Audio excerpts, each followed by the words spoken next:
গতকালই এই আমার বাংলাতেই দেখিয়েছিলাম কাকদ্বীপে বীরেন্দ্র বিদ্যানিকেতনের এক প্রধান শিক্ষককে ঘাড় ধাক্কা দিয়ে স্কুল থেকে বার করছেন ওই স্কুলেরই পরিচালন কমিটির সভাপতি এবং নেতা।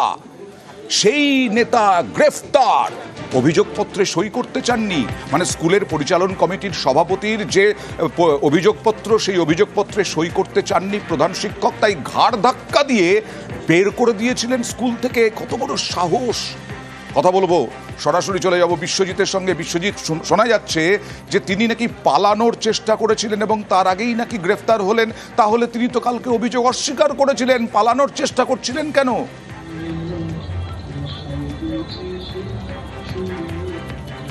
হ্যাঁ, একেবারেই। দেখো অয়ন দাস, সেই জায়গায় কিন্তু প্রশ্ন। আজকের যে ঘটনাটা যেটা দেখা গেল যে তাকে হাউট পয়েন্ট কোস্টাল থানার পুলিশ কাকদ্বীপ স্টেশন থেকে একটি ব্যাগ রয়েছে তার কাছে কালো রঙের, সেই ব্যাগ নিয়ে তিনি কিন্তু স্টেশনে দাঁড়িয়েছিলেন এবং সেই মুহূর্তে হাউট পয়েন্ট কোস্টাল থানার পুলিশ কিন্তু তাকে কিন্তু হাতে নাতে একেবারে তাকে পাকড়াও করে।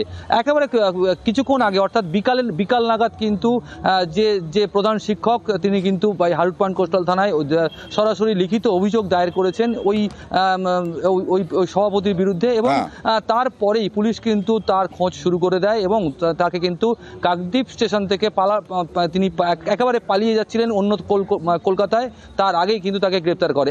আজ সকালে যেটা দেখা গেল যে প্রধান শিক্ষক তিনি হাসপাতাল থেকে তাকে ছুটি দেওয়া হয়। তিনি সকালেই যেটা তিনি বলছিলেন, তিনি আতঙ্কগ্রস্ত এবং তিনি বলছিলেন তাকে কোনোভাবে আবারও তাকে মারধর করা হতে পারে স্কুলের বাইরে। একেবারে শিক্ষকের সামনে এই রকম ঘটনা ঘটলে তিনি তো আতঙ্কিতই থাকবেন। আর আজকে নিন্দার ঝড় উঠেছে বিভিন্ন স্তর থেকে।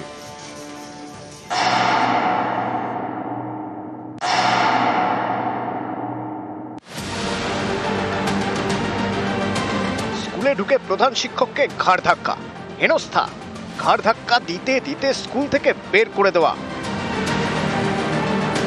ফুটেজে যে ব্যক্তিকে দেখা যাচ্ছে, ইনি স্কুল পরিচালন সমিতিরই সভাপতি ত্রিদীপ বাড়ি। আর যাকে ঘাড় ধাক্কা দিচ্ছেন তিনি স্কুলের প্রধান শিক্ষক মিলন কান্তি পাল।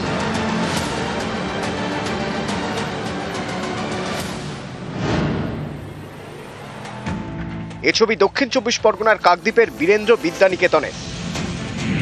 শিক্ষামূলক ভ্রমণ ঘিরে বিবাদের সূত্রপাত। প্রধান শিক্ষকের বিরুদ্ধে একাধিক অভিযোগ করেন পরিচালন সমিতির সভাপতি। এ নিয়ে কথা বলতে মঙ্গলবার তিনি প্রধান শিক্ষকের ঘরে যান। প্রধান শিক্ষকের দাবি, তিনি ওই অভিযোগপত্রে সই করতে রাজি হননি। তারপরই তাকে ঘাড় ধাক্কা দেওয়া হয় বলে অভিযোগ। হঠাৎ এসে আমাকে বলছেন এই কাগজটা সই করে।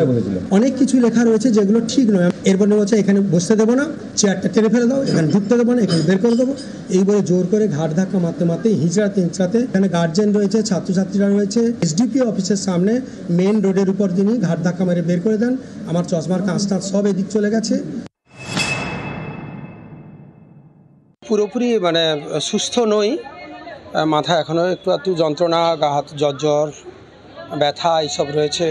আমি ভীষণ আতঙ্কিত। আমি ঠেকাচ্ছিলাম। উনি হচ্ছেন বর্তমানে একটা ভবনের নামে টাকা তুলছেন। সেই টাকা তুলতে গিয়ে উনি হচ্ছেন কোনো এমসির কোনো রিপোর্ট নেয়নি। সেটা আমি একটা রিসিপ্ট নিতে গেছিলাম, কিন্তু ওনার কাছে রিসিপ্ট সিল আনতে যাওয়ার পর উনি কাগজটা মুড়ে ফেলে দেন। আমি বললাম আমি সই করি, তখন উনি আমাকে ঠেলে দেন।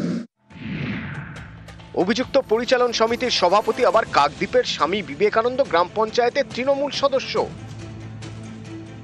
এর আগেও তার বিরুদ্ধে প্রধান শিক্ষককে হুমকি দেওয়ার অভিযোগ উঠেছে।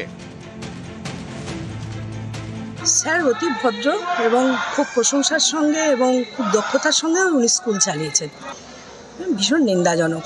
স্কুল প্রাঙ্গণে এগুলো আশা করা যায় না। প্রভাব তো আছেই, নাহলে এত ক্ষমতা উনি পান কি করে। এই নিয়ে একটা নিন্দার ঝড় উঠেছে। আমরা বসাবসি করে আপাতত মিটিয়ে নেওয়া, যদি কিছু করা সম্ভব হয়। স্কুল পরিচালন সমিতির সভাপতির বিরুদ্ধে থানায় অভিযোগ জানিয়েছেন প্রধান শিক্ষক। কাকদ্বীপ থেকে বিশ্বজিৎ হালদার, নিউজ 18 বাংলা।